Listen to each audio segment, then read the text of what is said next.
গত ৮ মাসের কার্যক্রমে ইশরাক নাকি আসিফ কে বেশি দুর্নীতিবাজ প্রমাণিত হয়েছে? একজনের নামে ডিও লেটার দেবে, দিয়ে 2 কোটি 20 কোটি 30 কোটি টাকা নেবে, ওইটা হলো গ্রহণযোগ্য। ডক্টর ইউনূস নিজে কলঙ্কিত হচ্ছে, এইরকম একটা বাচ্চা ছেলে দুর্নীতিবাজ তাকে দায়িত্বে রেখে দিয়েছে। এখন আমরা হলো ইলিয়াস ভাইকে ধন্যবাদ জানাই, আমাদের দলের ভিতর থেকে কিছু পচা মানুষকে নিয়ে এখান থেকে বের করে নিয়ে গেছে। আমাদের ভিতরে কিছু বিষাক্ত রক্ত ছিল, যারা দীর্ঘদিন আমাদেরকে অস্বস্তিকর একটা পরিবেশে রাখছিল, তাদেরকে এখান থেকে বের করে নিয়ে একটা নির্দিষ্ট ব্যানারের নিচে দাঁড় করায়ে সিল মেরে দিছে।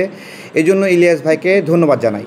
ঠিক আছে, আপনি এই কাজটা করে আমাদের উপকার করেছেন এবং দেখেন আমাদের মধ্যে এই অস্বস্তিগুলো দূর হয়েছে। ঠিক আছে, আমজনতা দল নেতৃত্ব তৈরি করার একটা জায়গা। এখানে যখনই যে এসেছে আল্লাহ তাকে সম্মানিত করেছে। এটা আমি আসছি, আমাকে সম্মানিত করেছে। এখানে আমাদের আশেপাশে আরও সহযোদ্ধারা আছে, যে এখানে দাঁড়াবে এটা সত্যের বিপরীতে চলা একটা দল। সুতরাং আপনি যে বলছেন যে কেউ একজন পোস্ট করছে, যারা এখান থেকে চলে গেছে আমরা চাই তারা যদি দেশের জন্য ভালো কিছু করতে পারে করুক, তাদের জন্য শুভকামনা। এবং তারা কি করবে তো যাওয়ার সময় তাদেরকে তারা ব্যাপক পরিমাণ মানে বাহিরের দ্বারা প্রভাবিত হচ্ছে। আমরা দেশে বসে আছি, দেশে থেকে রাজনীতি করছি। ঠিক আছে, এখানে পরিবেশ পরিস্থিতি আমরা বুঝি। দেশের বাহির থেকে কোনো একটা দলকে নিয়ন্ত্রণ করতে চাওয়া, এটা কোনো শুভ লক্ষণ না। ওইখানে আমরা চ্যালেঞ্জ করেছি ইলিয়াস পিনাকিকে যে আপনারা আমাদের এই পার্টিকে এইভাবে ডিস্টার্ব করতে পারেন না। তো সেই চ্যালেঞ্জের প্রেক্ষিতেই তারাও চ্যালেঞ্জ দিচ্ছে আমাদের দলকে ভেঙে ফেলবে বা এরকম করবে। ঠিক আছে, তো করতে থাকুক, চেষ্টা করতে থাকুক। তাদের বিষয়ে আমরা কোনো পচা কথা বলতে চাই না। শুধু বলি যে আমাদের যে সহযোদ্ধারা আছে এখানে আমরা আছি, এটা একটা দল। এই দলের আপনার হলো প্রায় 3200-র মতো সারা দেশে বিভিন্ন পদে নেতাকর্মী আছে, সদস্য, যুগ্ম আহ্বায়ক, তারপরে বিভিন্ন ধরনের পদ আছে। এই সংখ্যার মধ্যে থেকে 10-12 জন মানুষ চলে গেছে। গত 8 মাসের কার্যক্রমে ইশরাক নাকি আসিফ কে বেশি দুর্নীতিবাজ প্রমাণিত হয়েছে? আসিফের বের হয়েছে। ইশরাকের ক্রাইম কি ভাই? আদালত তার পক্ষে রায় দিছে, এই তো সেই রায় অনুযায়ী সে অধিকার চায়, তাহলে সেই অধিকার দেওয়া হচ্ছে না। সেম একই অধিকার চট্টগ্রামে আপনি দিয়েছেন, কিন্তু ঢাকায় দিতে যাচ্ছেন না। কেন দিতে যাচ্ছেন না? ভালো বলেছেন, ইশরাক ভাইয়ের মেয়াদ নাই।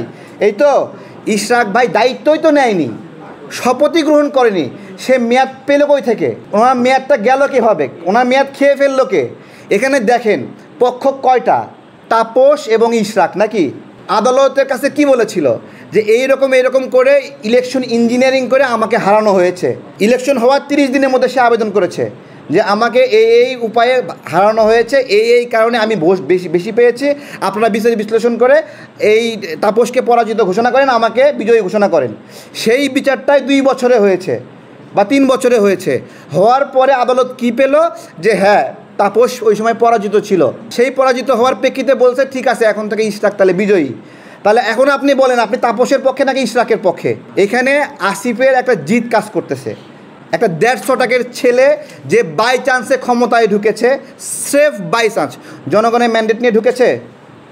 ইশরাক ভাই তো কিছুটা ম্যান্ডেট আছে ভাই, কিছুটা তো আছে, তাই না? বেস্ট অল্টারনেটিভ না? নাকি আসিফ একজনকে এইরকমভাবে সুপারিশ করবে, ডিও লেটার দেবে আর সে প্রশাসক হয়ে যাবে, মেয়র হয়ে যাবে?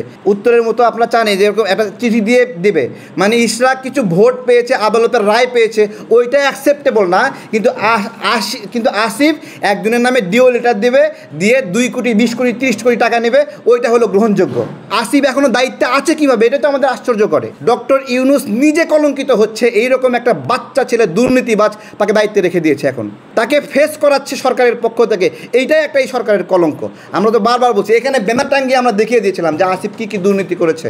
আসিফ কেন এই যে এনসিপিকে দায়িত্ব দিয়েছিল যে ওয়ার্ড কাউন্সিলর, যেটা কাউন্সিলর কমিশনার এগুলো যে নিয়োগ দিবে, এগুলোর জন্য এনসিপিকে দায়িত্ব দিয়েছিল। এই যে মহাখালী ডিওএসিসের ভিতরে একটা বিল্ডিংয়ে সেখানে মিটিং করেছে, ভাইবা নিয়েছে।